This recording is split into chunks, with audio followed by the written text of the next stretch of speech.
Good evening, I'm Kelly Wright. Thanks for joining us tonight, and I sincerely hope that wherever you are, that you are safe and well, taking care of yourself and your family. I'm here in front of the White House, as you can see, in Lafayette Square Park, which leads me right to my opening observations. Just 2 weeks ago, all of this was shut down. You'll recall that day that peaceful protesters were dispersed from this Lafayette Park so that the president could then walk over just a few steps away to St. John's Episcopal Church, where, of course, the picture that was seen around the world, the photo op opportunity where he held up the Bible. And again, as I've stated before, and so many other people have stated, he didn't open it, he didn't pray for healing of the nation, he just held it. Well, as a result of that, fencing was placed around this perimeter, keeping protesters at bay, but now they can actually come in. They are still protesting just across from me at Black Lives Matter Plaza. I want to read some signs to you in these opening observations. It states, "I walk for my grandkids. May they never have to see this racial hatred again." Another sign reminding us of Ahmaud, Breonna, and George. You can see here, "Say her name," Breonna Taylor. It continues to go all the way around the statue here, and throughout this area we can see that many people are still feeling the pain of what took place to George Floyd. They feel the pain of what's taken place over and over again, and they're saying to America and to the world, enough is enough. Ceasefire on black men and women and children, because Black Lives Matter. And those are my opening observations.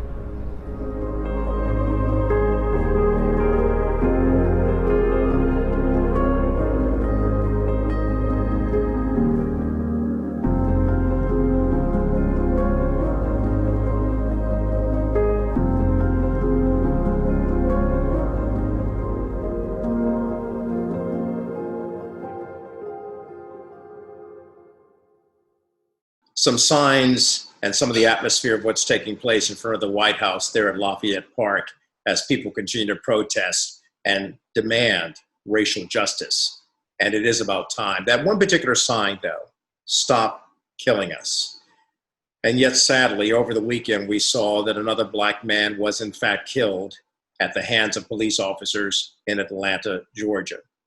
Today, a very moving, emotional, heartbreaking news conference from the family of Rayshard Brooks, the 27-year-old man who was shot down in his back as he tried to run from police there at a Wendy's parking lot in Atlanta. Here now are excerpts of that emotional news conference. No one walking this green earth expects to be shot and killed like trash in the street for falling asleep in a drive-thru. Rayshard has a family who loves him, who would have gladly came and got him so he could be here with us today.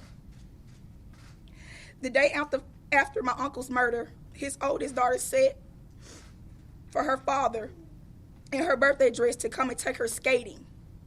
And to look across the room and know that it's never a possibility anymore breaks my heart. Me and my family are still grieving the loss of my grandmother when my uncle's life was horrifically taken away from us. Not only are we hurt, we are angry. When does it stop? My uncle did not die in vain. His life mattered. George Floyd's life mattered.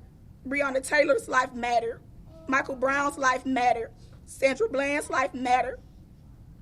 I'm not only asking the city of Atlanta to stand with us, I'm asking for everyone in this nation to stand with us as we seek justice for Rayshard.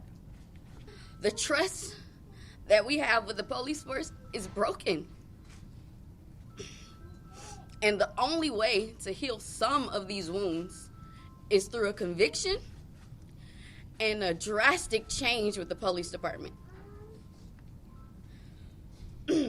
But honestly, true justice will never prevail because we will never be able to bring back Rayshard Brooks. He will no longer be able to return to this world nor to his family. How many more protests will it take to ensure that the next victim isn't your cousin, your brother, your uncle, your nephew, your friend, or your companion, so that we can finally end the suffering of police excessive force. We are tired. Guys, we're tired. And we are frustrated. Most importantly, we're heartbroken. We all sheltered in place for months, losing our mind.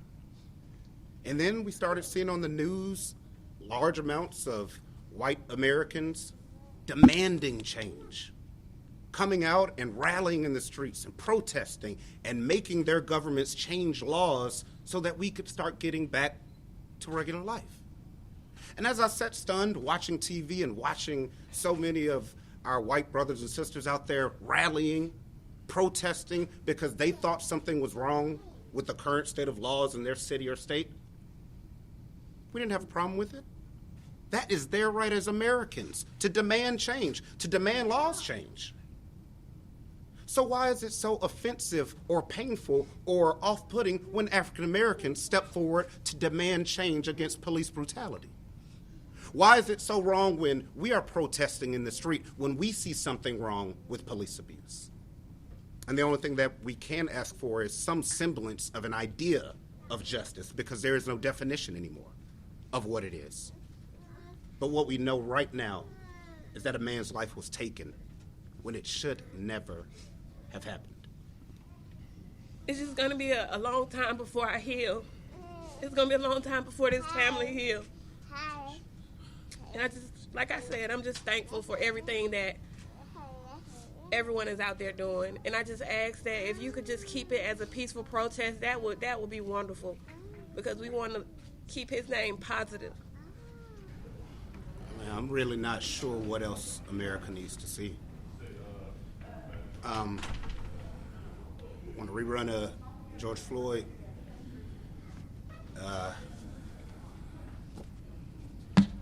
Sadly, I'm probably going to be back here in a few months with another case.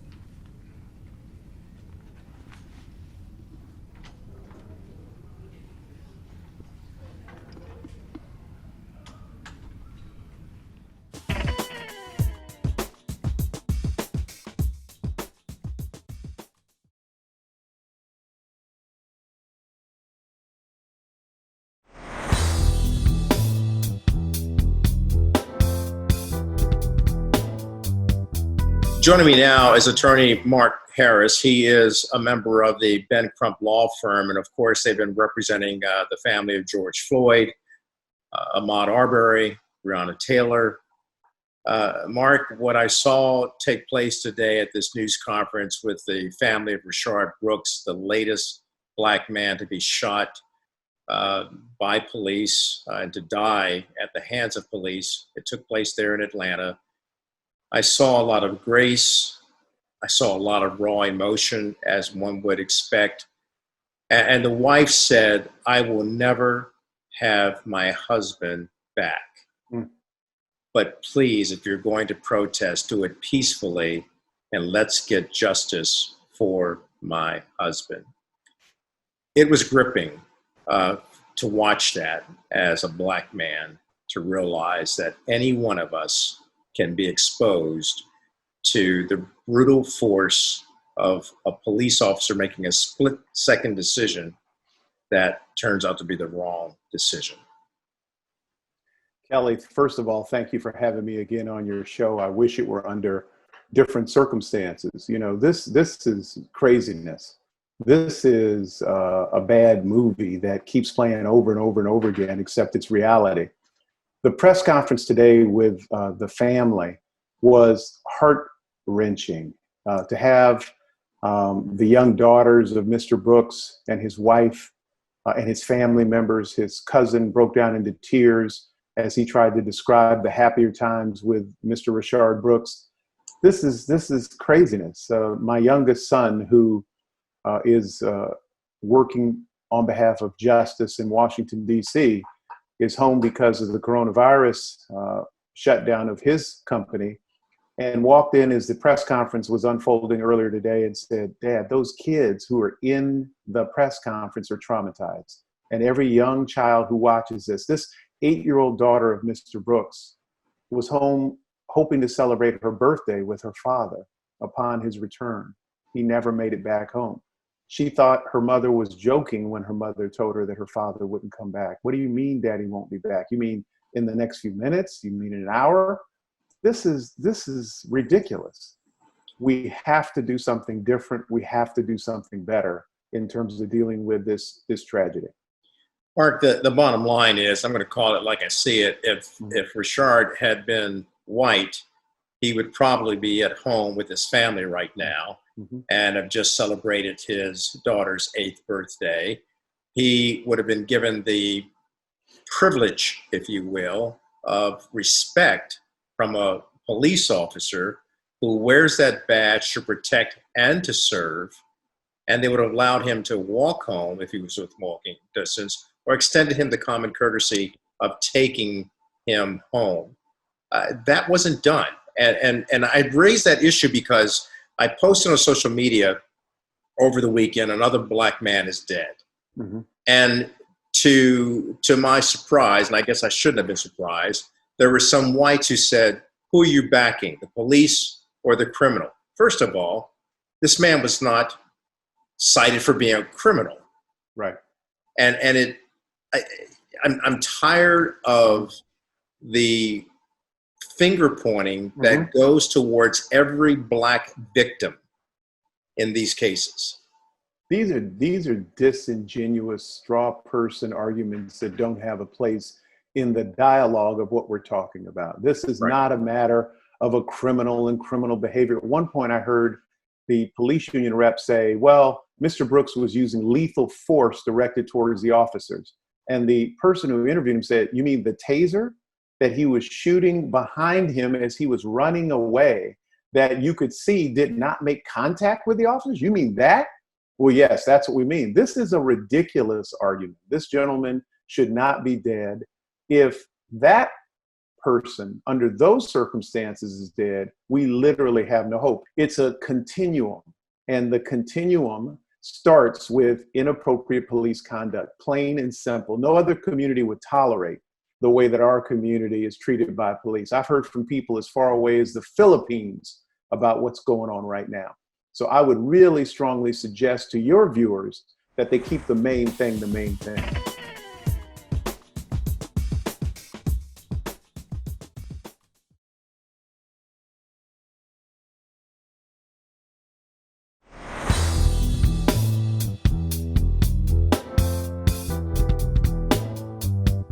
Well, the main thing must be the main thing, and that means those who are off on the fringes to the right and to the far left who are finger pointing need to stand down and get involved in peaceful protests, as well as to get involved in the changing of how we conduct policing.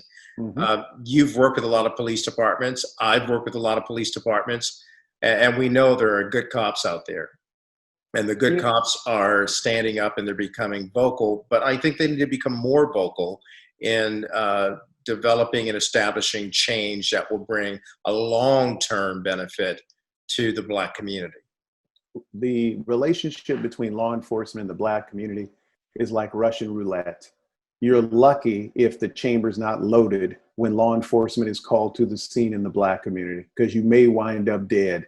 That is absolutely unacceptable. We shouldn't have to be in a position where we're picking the good apples from the bad apples. I've said before, for everyone who talks about this being a problem of bad apples, those bad apples have now become a bad bushel, have become a bad vineyard. We have a problem with policing. Let's break this down just a little bit, Kelly.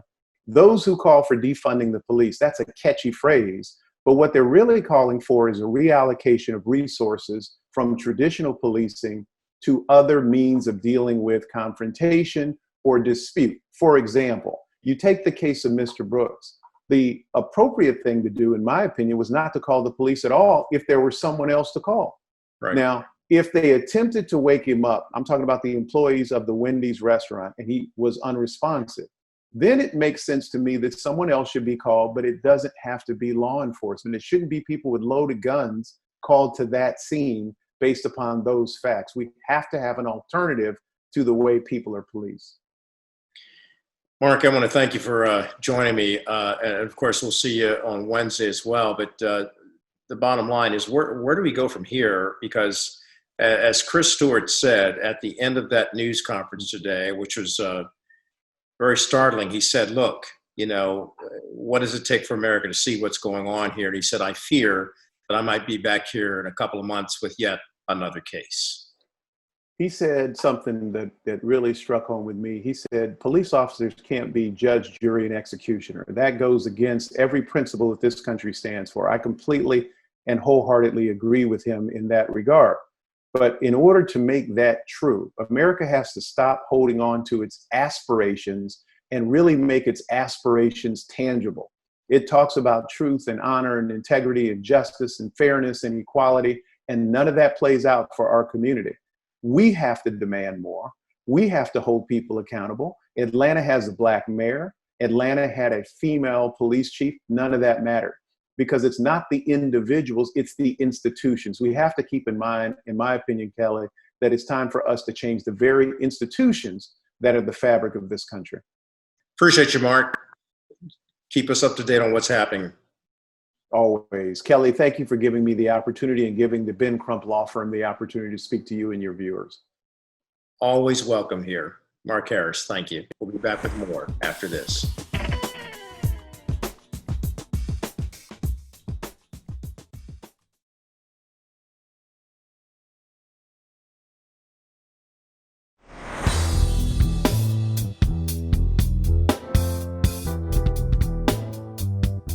Joining me now is Dr. Avis Jones DeWeaver. She's a political analyst, and we have a lot to analyze, Dr. DeWeaver. I'm glad you could join us today. I really want to start with the President of the United States.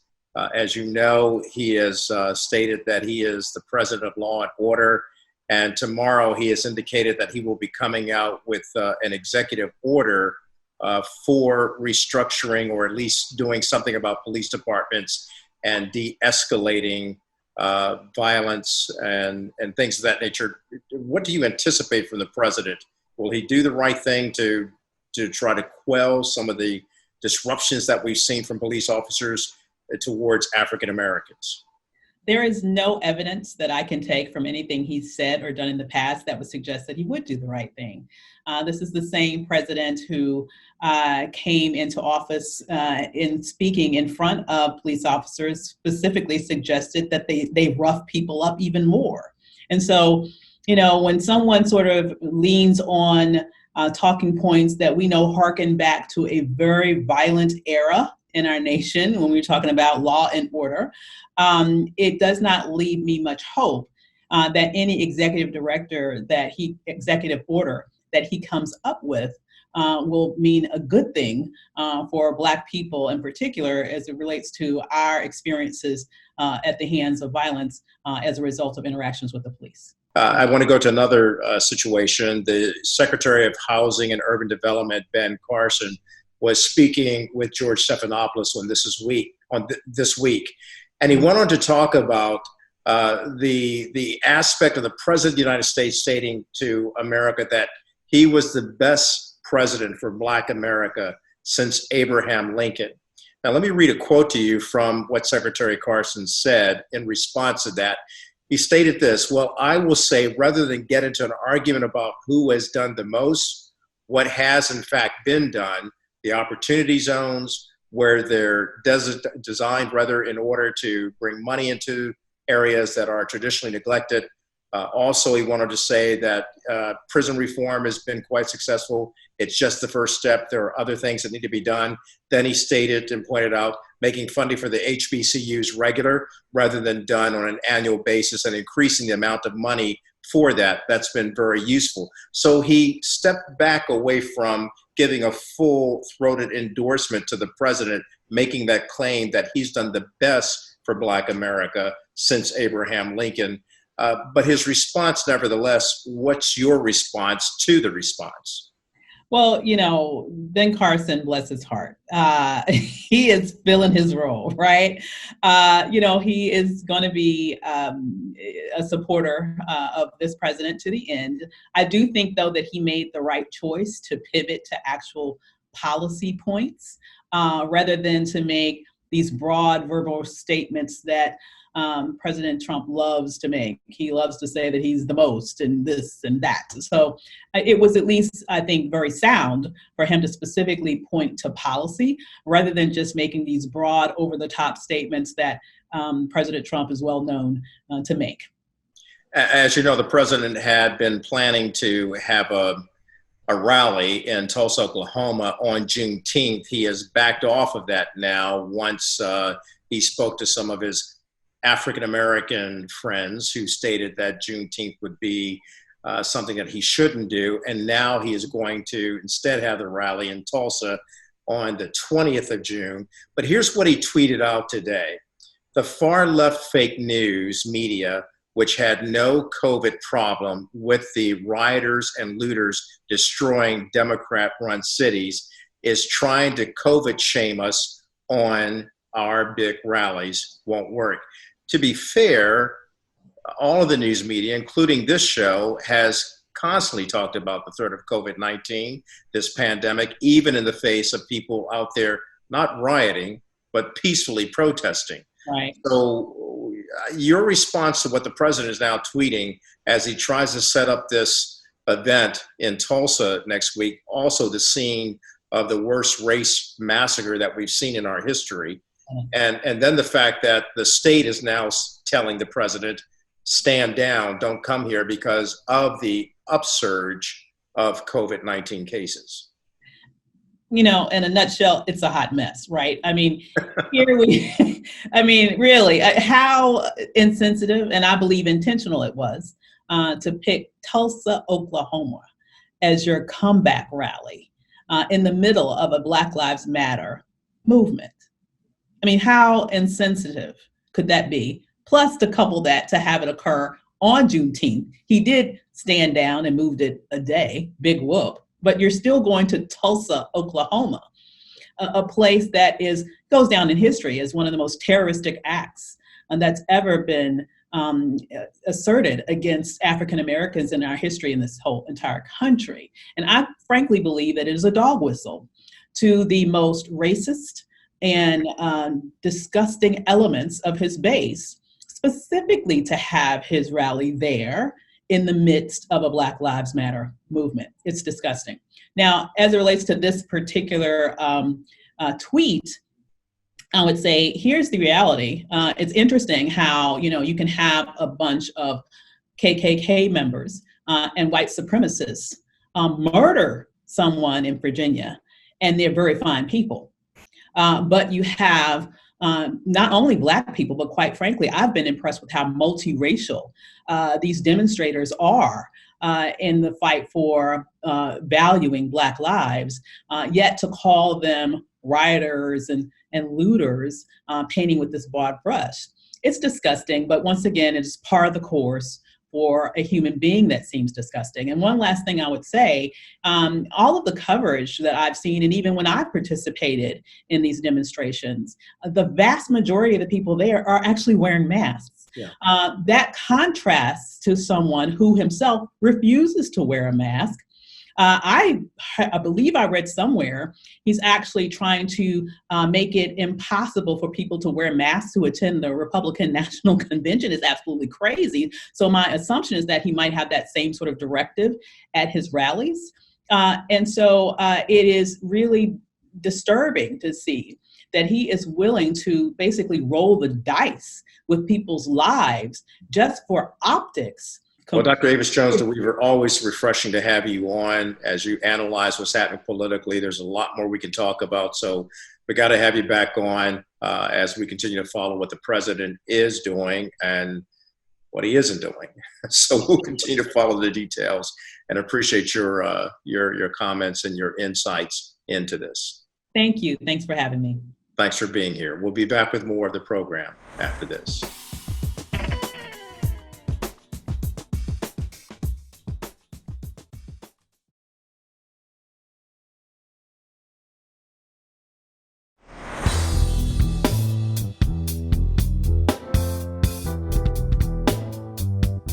Joining me now on the program is Dr. Geoffrey Mount Varner. He is emergency room physician here in the DC area, and he comes with a lot of experience in terms of being on the front lines. And Doc, what's alarming, and of course we've predicted it on this program before, is the fact that we would see an uptick, a surge, if you will, of coronavirus once the states started reopening.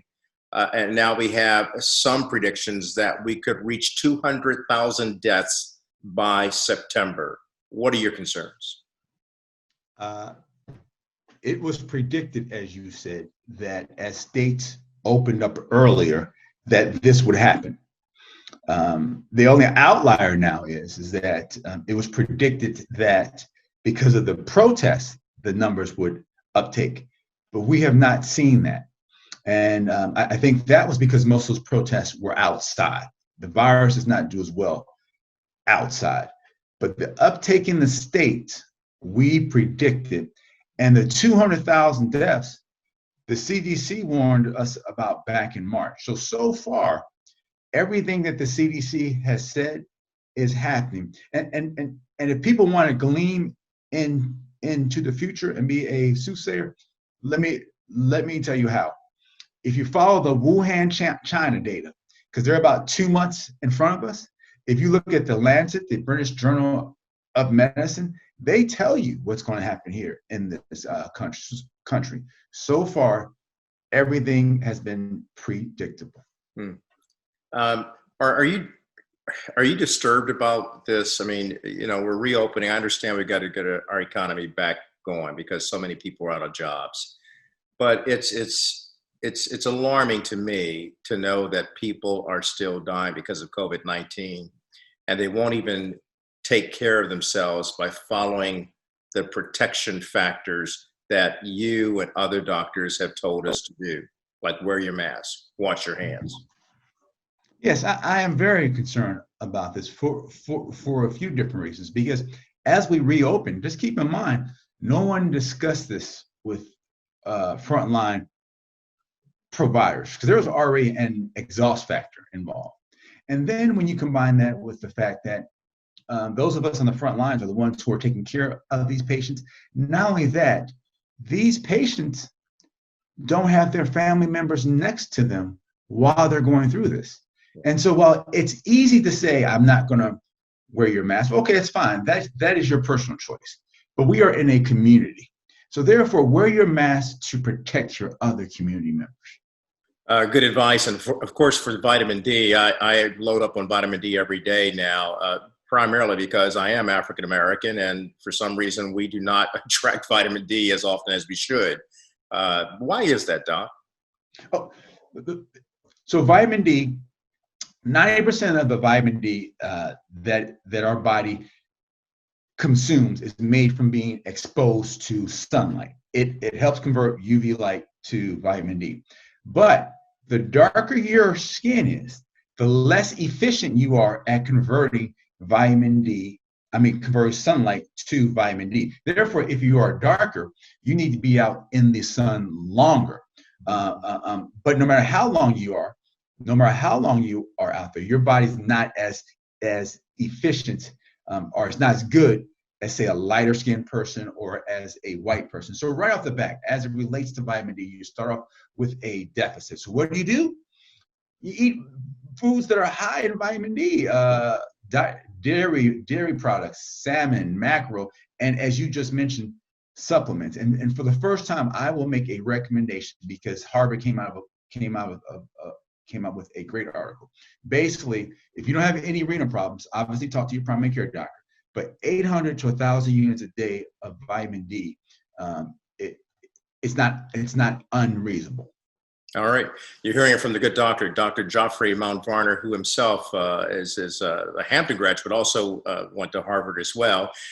When we come back, Doc, I want to talk to you about the other hat that you wear, and that's in policing, because sadly, over the weekend, we had another death of a Black man in the custody of police officers there in Atlanta, Georgia. We'd like you to talk about that when we return in just a moment.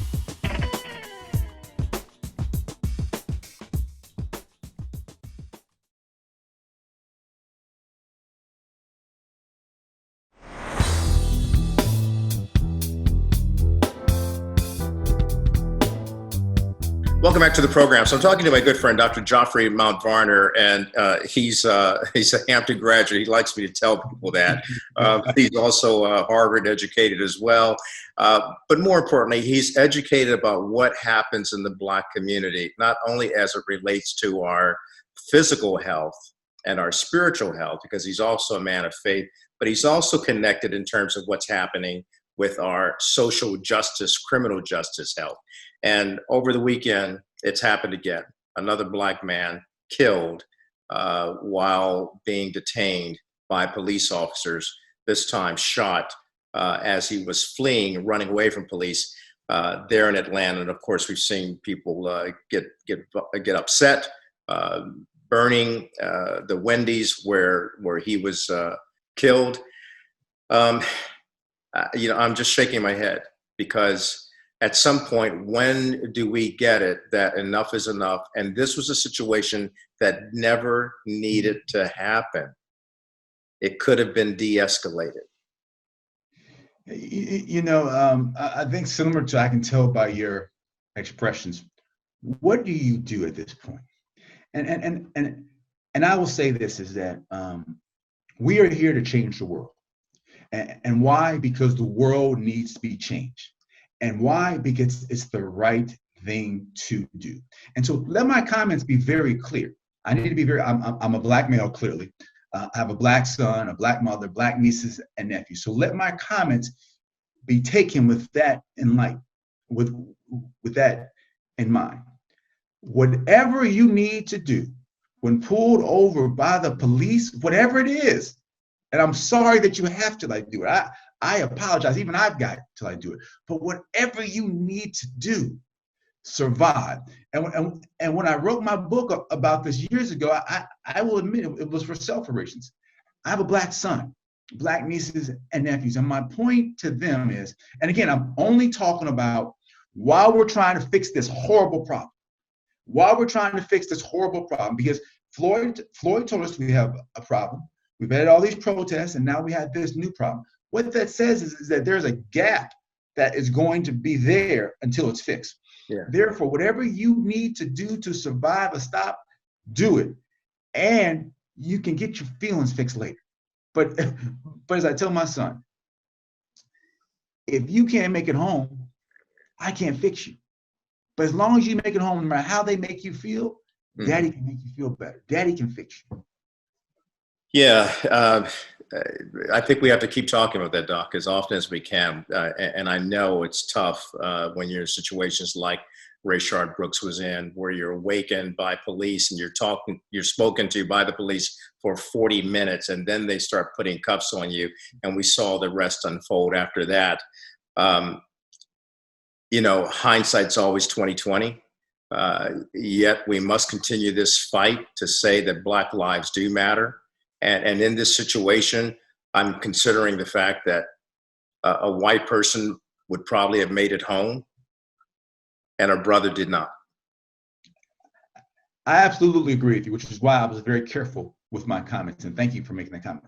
I don't want anyone to leave this interview thinking that my previous comments were about that, because what happened to him was wrong, and it was murder, and that's why we've got to change the world, because we know if that were one of our white peers, and we don't wish ill will on our white peers, and know me. No, absolutely. If that were one of our white peers, it would have happened differently. And by the way, that first officer, he had a different attitude when he was dealing with this dude. So there's no reason why this man who has children, who was running from the police, should be dead. That's no reason at all. And you and I know it just happened to be caught on video. Doc, I always appreciate you. And I got to admit, I'm heartbroken at the loss of another life at the hands of a police officer. I have friends who are in law enforcement. You do too. There are a lot of good cops out there. But when a cop makes a bad decision, and when a young man is dead, we got to address that.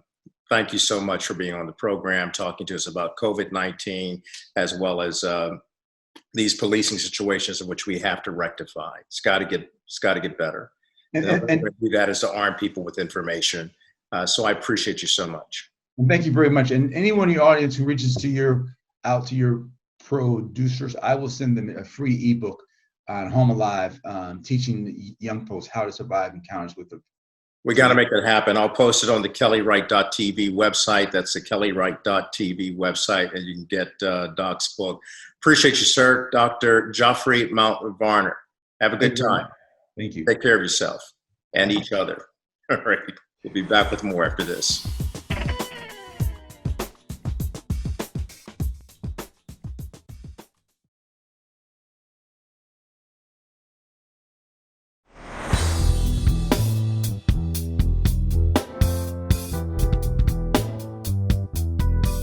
Welcome back to the program. So as you've been watching the program today, we've been talking about what's happened in Atlanta. And we've seen an emotional, yet graceful family talk about maintaining the peace in terms of protesting the death of their loved one, Rayshard Brooks. I believe in strengthening the family, especially in times like this when we're met with adversity. Because what's happened to one family in Atlanta can happen to all of us. So joining me now is George and TONDRA Gregory. They are the founders of Journey for Life. And beyond being marriage coaches, they're relationship coaches. They help strengthen the family. They're also chaplains in the NFL with the NFL Los Angeles Chargers. George and TONDRA, you know, we were talking earlier, and when I see situations like this, and the fact that we're going through COVID-19, and we're dealing with that pandemic, and we're still dealing with the epidemic of racism.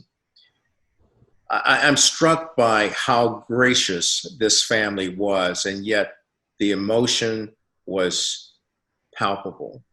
Mm-hmm. I felt it. I'm sure America felt it. What must we do when we see situations like this to strengthen our families, particularly Black families, because we have to have that talk with our kids, with our spouses, with our loved ones, about just safeguarding our lives as we go outside the door to encounter life.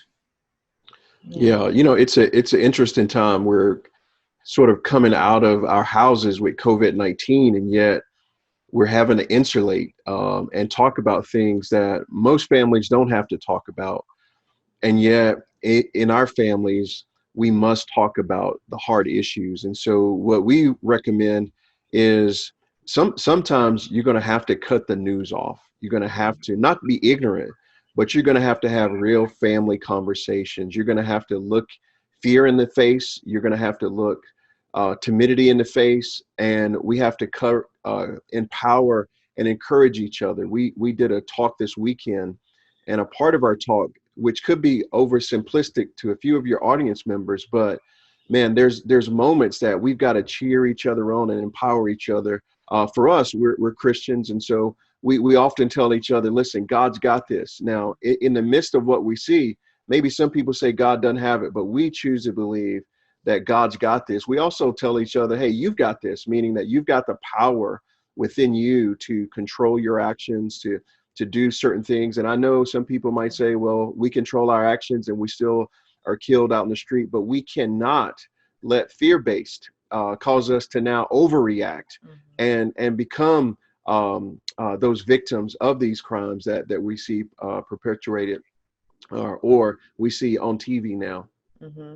Yes, definitely couples and families are facing some tough times like we've never seen before. With the pandemic and the racial tensions increasing. So we as a family have got to not allow these tough times to pull us apart, but now is the time we need to band together and be unified and support each other and provide just that safe place of being present with each other so that because sometimes when you go through tough times, it feels very isolating, like you're alone, that this is your single battle, but there is strength in numbers. And if we can allow our communities and our families to feel that strength in numbers. I know I've been encouraged seeing the support, even in the protests, of people from all ethnicities banding together to fight in unity against the injustices in our system. And when you see that, that gives you a sense of unity and empowerment, just that you're not alone. It's not your lone voice. Yeah. And so just allowing yourself to take comfort, one, as a family, feeling that unity and support, and then also feeling the unity and support as a community, that we're in this together and we're fighting this together. Well said, both of you, Tondra and George. And I just want to thank you both for always being here every Monday, Wednesday, and Friday to talk about the need to strengthen all families, but in particular, what's happening in terms of strengthening the African-American families. Certainly, we've been through it. We'll go through more, but with faith, we can overcome a lot more. And certainly when we have you arming us with the knowledge and information and inspiration, we can keep moving forward. So I thank you both, and look forward to seeing you again Wednesday. In the meantime, let's continue to pray for our families and this nation. We'll be back with more after this.